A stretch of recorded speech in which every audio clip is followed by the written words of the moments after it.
I thought we spotted them. Our guys, I don't know, we got in our heels. We got looking at that other score, and after we settled down, we were fine.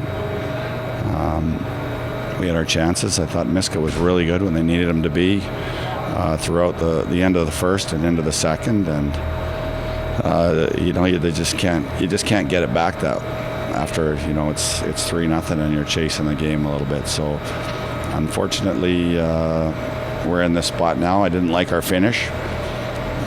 That being said, we still did some good things, and I think our guys know that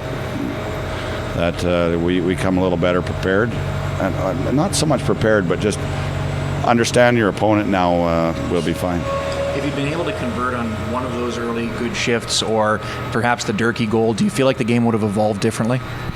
Well, Well, you can say a lot of things. We gave up a 3-on-2 and right away a 4-on-2. Like after talking about it on the bench, so like those things, you can't do that against a team that they've got that much speed and that much depth throughout their lineup. So lots of things you can go back on and say, I wish we'd have done this, wish we'd have done that. The bottom line is we hope to get ourselves in an opportunity to have another opportunity at them. I think we could have a better fate.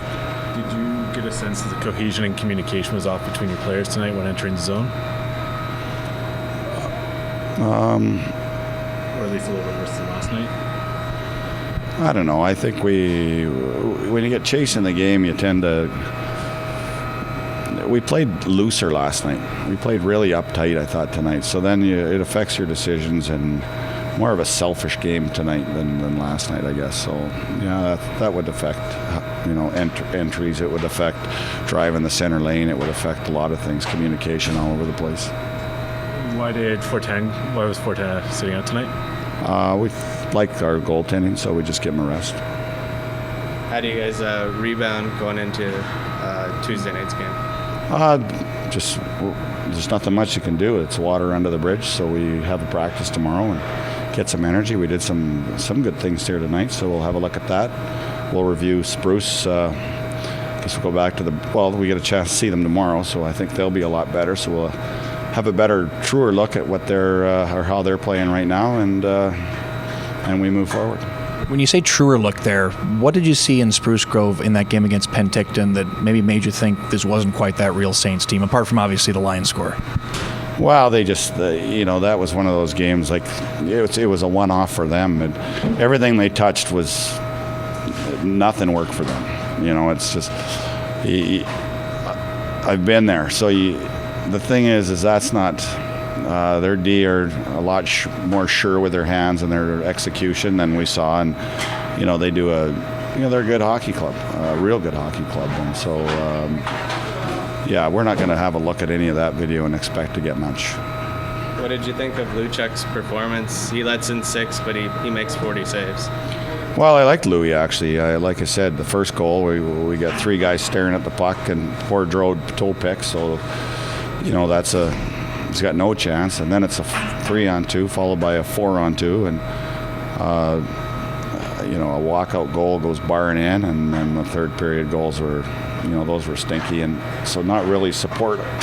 Maybe the third goal, I'd say, Louis, I wish you had that one. So 1 out of 6 where we could say. So I liked it. I thought he battled, he competed, he didn't hang his head, he stayed in there, and I was proud of the way he played. Some guys clearly look a little frustrated right now. Lofthouse probably could have a couple of goals. Jetlin Houcher and Adam Durkee gets robbed. Does the day off help guys when they're in that kind of a state of mind, or can it possibly lead to them overthinking things a little bit too much in preparation for Tuesday? Well, at this time of the year, those older veterans, they've got to be the ones that lead in terms of water off a duck's back.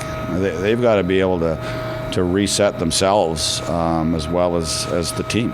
They need to take ownership of our group, and they need to lead the way. And so, when they miss nets or hit posts or get snake bit, those are the guys that show the young guys how to dig in and work harder and not change the way you play, but make sure if you can't pull the cart, you push it. If you can't push it, run beside it. But for crying out loud, get off the bloody thing. So.